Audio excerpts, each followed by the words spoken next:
Hello everyone, welcome to engineers वाला YouTube channel.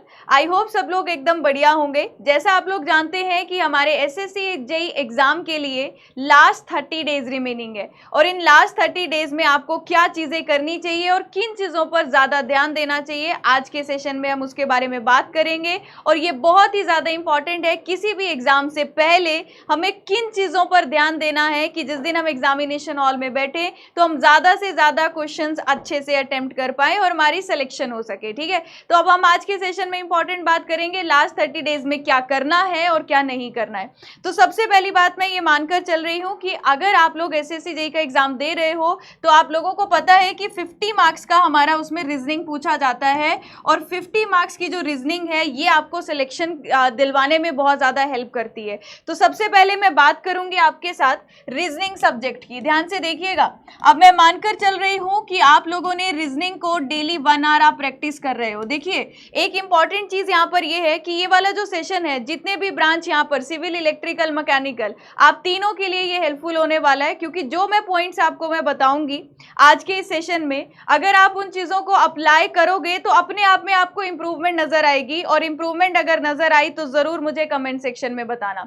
देखिए, आप जब रीजनिंग प्रैक्टिस करते हो डेली 1 आवर, तो कुछ लोग प्रैक्टिस कर रहे होंगे रीजनिंग को चैप्टर वाइज, ठीक है, या फिर चैप्टर वाइज नहीं बोलूं तो हम बोल सकते हैं टॉपिक वाइज। टॉपिक वाइज जब आप क्वेश्चन प्रैक्टिस करते हो तो हमारी मेंटेलिटी थोड़ी अलग तरीके से हम क्वेश्चन सॉल्व कर रहे होते हैं, पर एग्जाम में आपको रैंडम अलग अलग टॉपिक से क्वेश्चन देखने को मिलते हैं। तो इन लास्ट 30 डेज में मुझे अपने दिमाग को इस तरीके से ट्रेन करना है कि अगर मुझे अलग अलग टॉपिक्स एक साथ देखने को मिले तो क्या मैं उन सारे कॉन्सेप्ट्स को एक के बाद अप्लाई कर पा रही हूं या नहीं। तो देखिए, अब आपको क्या करना है लास्ट 30 डेज में, ध्यान से सुनना। लास्ट 30 डेज में अभी आपको 1 से 30 सितंबर तक मैं आपको बताऊं, ठीक है, तो आपको लास्ट 30 डेज में क्या करना है, आपको 50 क्वेश्चंस पूछे जाते हैं रीजनिंग के, 50 क्वेश्चन, और इन 50 क्वेश्चन में आपके अलग अलग टॉपिक्स होंगे। अब आपको क्या करना है कि आपको 1 आवर का टाइमर सेट कर लेना है। 1 आवर का टाइमर सेट करना है और उस 1 घंटे में कोशिश करनी है इन 50 में से मैक्सिमम क्वेश्चन सॉल्व करने की। तो सबसे पहले स्टार्टिंग के पहले 10 दिन लेते हैं। पहले 10 दिन में जब आप 50 क्वेश्चन को सॉल्व करोगे, अब ये 50 क्वेश्चन कौन से होंगे, आपको क्या करना है, अब एसएससी जेईई के जो आप पीवाईक्यूज लगा रहे थे, अब आपको वो पीवाईक्यू सॉल्व करने का तरीका थोड़ा सा चेंज कर देना है। जैसे कि मान लीजिए आपने 2020 का क्वेश्चन पेपर निकाला और किसी भी एक शिफ्ट 1 का आपने वहां पर रीजनिंग के 50 क्वेश्चंस देखे, तो अब आपको रीजनिंग के 50 क्वेश्चंस एक एक शिफ्ट के एक एक करके सॉल्व करने हैं। या कहीं से भी आपने मॉक टेस्ट ले रखे हैं जहां से आप क्वेश्चंस प्रैक्टिस कर रहे हो, उस मॉक टेस्ट के रीजनिंग के 50 क्वेश्चन उठाइए, अपना टाइमर चलाइए और 1 घंटे में देखिए आप कितने क्वेश्चंस कर पा रहे हो। और वहां से आपको क्या एनालाइज करना है, कौन से क्वेश्चंस हैं जिसमें मुझे ज्यादा टाइम लग रहा है। जिन क्वेश्चंस को ज्यादा टाइम लग रहा है उन क्वेश्चन को आप बाद के लिए सेट कर दीजिए। इससे हेल्प क्या मिलेगी, जब आप एग्जाम में रीजनिंग को अटेम्प्ट करोगे तो आपको पता होगा कि मुझे किन क्वेश्चंस को बाद के लिए छोड़ना है और पहले मुझे कौन से क्वेश्चंस करने हैं। तो पहले 10 दिन में आपको ये पता चल जाएगा कि कौन सा आपका वीकर सेक्शन है, किन क्वेश्चंस को करने में आपको टाइम लग रहा है और कौन से क्वेश्चंस हैं जो आपसे बन नहीं पा रहे हैं। तो सबसे पहले ये छांटी कर लिया आपने। फिर आगे के जो अगले 10 दिन है, उन 10 दिन में आपको क्या फोकस करना है, अपने नंबर ऑफ अटेम्प्ट्स को बढ़ाने का। मान लीजिए आप यहाँ पर 30 से 35 क्वेश्चन सॉल्व कर पा रहे थे, अब आपका कोशिश होनी चाहिए कि आप कम से कम 40 क्वेश्चन जो है 1 घंटे में सॉल्व कर पाओ। और वो तरीका आपको तब मिलेगा जब आप पहले 10 दिन जब क्वेश्चन लगाओगे उसमें क्या कमियां थी, जब आप उनको ढूंढोगे और उस पर काम करोगे। मतलब टेस्ट लगाकर क्वेश्चंस तो सॉल्व करने ही है, उसका एनालिसिस भी करना है और उसमें इंप्रूवमेंट भी करना है। तो अगले जो लास्ट के 10 दिन होंगे, उन 10 दिन में आपकी कोशिश होनी चाहिए कि 1 आवर में आप 45 अप्रोक्सीमेटली 45 क्वेश्चन सॉल्व कर पाओ। और ये बड़ी बात नहीं है, अगर आप पहले से रीजनिंग को प्रैक्टिस करते आ रहे हो डेली 1 आवर, तो आप यहां तक इस टारगेट तक बहुत से लोग पहुंच भी गए होंगे और बहुत से लोग 1 घंटे से पहले में भी कर पा रहे होंगे। तो अगर आप 1 घंटे से पहले या 1 घंटे में 45 या 45 प्लस क्वेश्चन सॉल्व कर पा रहे हो तो अपने आप में एक बड़ी अचीवमेंट है। और ये 45 क्वेश्चंस कौन से होने चाहिए, सबसे पहले एसएससी जेईई के अलग अलग शिफ्ट के क्वेश्चंस उठाइए और उनको सॉल्व करिए। उसके बाद जो भी मॉक टेस्ट आपने कहीं से ले रखा है, तो आप वो वाले 50 क्वेश्चंस को 1 आवर का टाइमर लगाइए और 1 घंटे से पहले कोशिश करिए कि आप वो सॉल्व कर पाओ, ठीक है। तो ये तो हो गई रीजनिंग की बात। अगर आप अगले 30 दिन में इस तरीके से चलते हो और आप लास्ट 45 तक पहुंच जाते हो, अपनी स्पीड को यहाँ तक पहुंचा देते हो, तो खुश हो जाइए, क्योंकि आप अपनी सिलेक्शन के थोड़ा सा पास पहुंच जाओगे। अब हम सेकेंड बात करते हैं यहाँ पर टेक्निकल की। तो अगर मैं टेक्निकल की यहाँ पर बात करूँ तो आपको पता है टेक्निकल के मेरे 100 क्वेश्चंस जो हैं वो एग्जाम में पूछे जाने हैं, लेकिन 100 क्वेश्चंस मिक्स सब्जेक्ट से पूछे जाने हैं। अभी जब आप तैयारी करते हो तो आपका, मान लीजिए ये आपका माइंड है, आपका दिमाग है, तो दिमाग में अलग अलग सब्जेक्ट्स अलग अलग कोने में बैठे होते हैं। जैसे मान लीजिए ये स्टील है, ये आरसीसी है, ये सोम हो गया, ये सर्वे हो गया, तो सब अभी बिखरा हुआ है। आप इंडिविजुअल एक सब्जेक्ट के जब क्वेश्चन प्रैक्टिस कर रहे होंगे तो हो सकता है आपको सारे कॉन्सेप्ट एक साथ याद आ जाएं और आप उसको बहुत अच्छा अटेम्प्ट कर पाओ। मान लो मैंने सॉइल के क्वेश्चंस लगाए और मेरे सारे बन रहे हैं, तो और उसके बाद मैं एक दिन सर्वे को प्रैक्टिस कर रही हूं तो मेरे सर्वे के सारे क्वेश्चंस बन रहे हैं। लेकिन एग्जाम में ऐसा तो नहीं होगा कि एक ही सब्जेक्ट के इंडिविजुअल के बाद आपको क्वेश्चन पूछे जाएंगे। दूसरी चीज जो मुझे इन 30 डेज में करनी है, अपने दिमाग को ट्रेन करना है कि अगर मैं अलग अलग सब्जेक्ट्स के क्वेश्चन रैंडम देखूंगी तो उसके लिए क्या मुझे वो कॉन्सेप्ट्स याद आ जा रहे हैं। फॉर एग्जांपल, अगर मैं पहला क्वेश्चन आरसीसी का देख रही हूँ, दूसरा क्वेश्चन मैं सोम का देख रही हूँ, तीसरा क्वेश्चन मैं स्टील का देख रही हूँ, तो क्या इसके बाद मुझे सेकंड सब्जेक्ट का वो कैसे रिस्पॉन्स करना है या वो कॉन्सेप्ट याद आ रहा है या नहीं।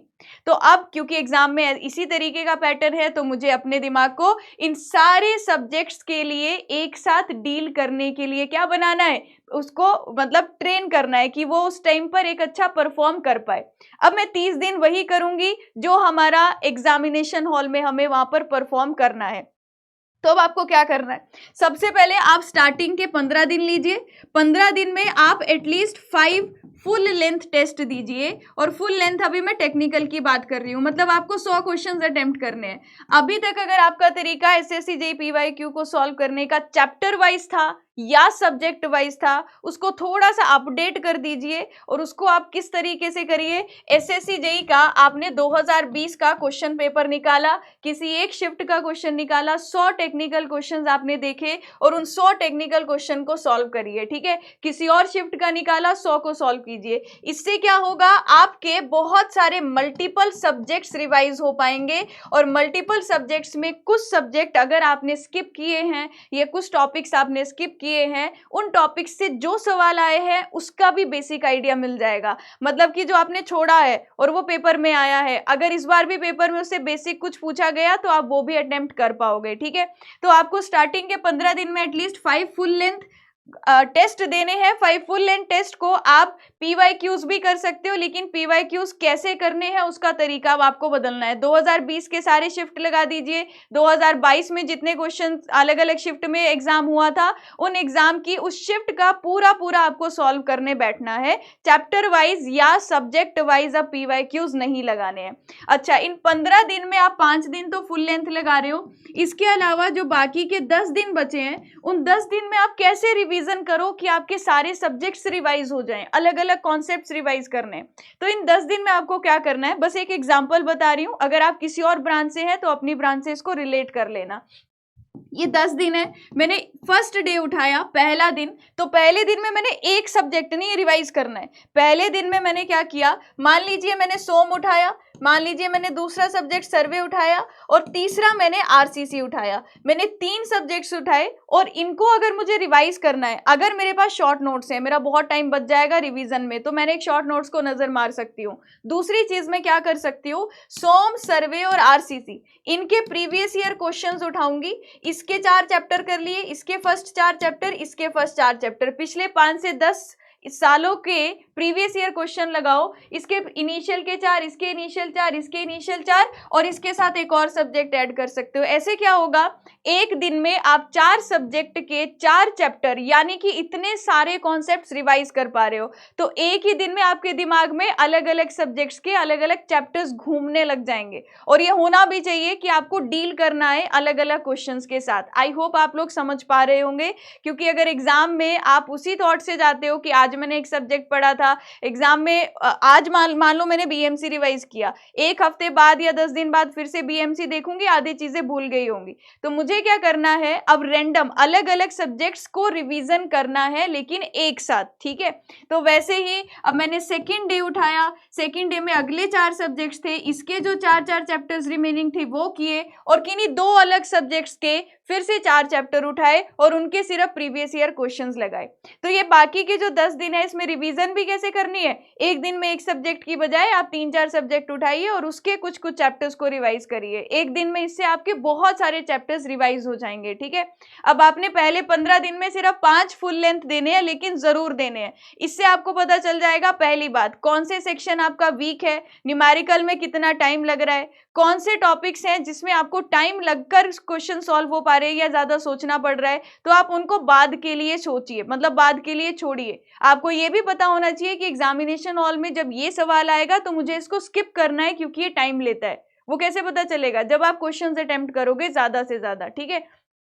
अब बात करते हैं जो बाकी के 15 दिन है, जो बाकी के 15 दिन है उसमें आपको डेली आपको 1 फुल लेंथ मॉक टेस्ट देना होगा, और daily 1 full length mock test यानी कि 100 क्वेश्चन पूरे आपको सॉल्व करने, और टाइम कितना है एग्जामिनेशन हॉल में, 1 घंटा है। तो अपना टाइमर चलाइए, आप कोशिश करिए पहले 1.5 आवर में आप कितने क्वेश्चंस कर पा रहे हो, फिर अगले दिन इंप्रूव करिए कि इसमें टाइम लग रहा था, मैं इसको स्किप करूंगा और अगले क्वेश्चन की तरफ बढ़ूंगा। तो अब जब आप इस तरीके से आगे बढ़ोगे तो जब आप पेपर देने बैठोगे, और वैसे ही 100 क्वेश्चन मुझे देखने को मिलेंगे जिन 100 क्वेश्चन के साथ आप पिछले 15 दिन से डील कर रहे थे, तो आपको अब पता है कि किन सवालों को आपको स्किप करना है, किसमें आपको टाइम लगता है, किनको आप जल्दी सॉल्व कर सकते हो। और ये अगर आपको पहले ही पता होगा तो एग्जाम में ये सोचने में टाइम नहीं लगेगा कि करूं या नहीं करूं, टाइम कम लग सकता है, ज्यादा लग सकता है। सेम चीज रीजनिंग के लिए भी आप ट्रेन हो जाओगे। रीजनिंग के लिए अगर आप 45 क्वेश्चंस कर पा रहे हो 1 घंटे में या उससे कम टाइम में, तब तो बहुत ही बढ़िया है, बहुत ही अच्छी चीज है, आपका टेक्निकल के लिए और टाइम मिल जाएगा। तो अगर आप इस तरीके से चलते हो ना, तो पेपर में जब आप वहां पर सारे क्वेश्चंस देखोगे और सब चीजें देखोगे, आपको कुछ भी नया नहीं लगेगा, क्योंकि आप पिछले 1 महीने से यही चीज कर रहे हो जो आपको वहां पर पेपर में सेम चीज देखने को मिल रही है। तो एक पहली चीज, आपकी नर्वसनेस कम हो जाएगी, आपको पता होगा कौन से क्वेश्चंस अटेम्प्ट करने हैं, किनको स्किप करना है, कितना टाइम लेना है, कॉन्फिडेंस लेवल बढ़ेगा और आप और अच्छे से अपना एग्जाम दे पाओगे। तो आप इन चीजों को लास्ट 30 डेज में जो आपको अच्छी लगी उनको उठाइए और अप्लाई करके देखिए, और जरूर आपको इसका रिजल्ट मिलेगा अगर आप ऐसा करेंगे। और दूसरी चीज, कुछ भी नया सब्जेक्ट अभी स्टार्ट ना करिए, जिसको आप डिटेल में पढ़ने लग जाओगे तो उसमें बहुत टाइम लगेगा और क्वेश्चंस भी नहीं बन पाएंगे। तो लास्ट 30 डेज में एक नया सब्जेक्ट उठा के उसको नए से डिटेल में पढ़ना स्टार्ट ना करिए।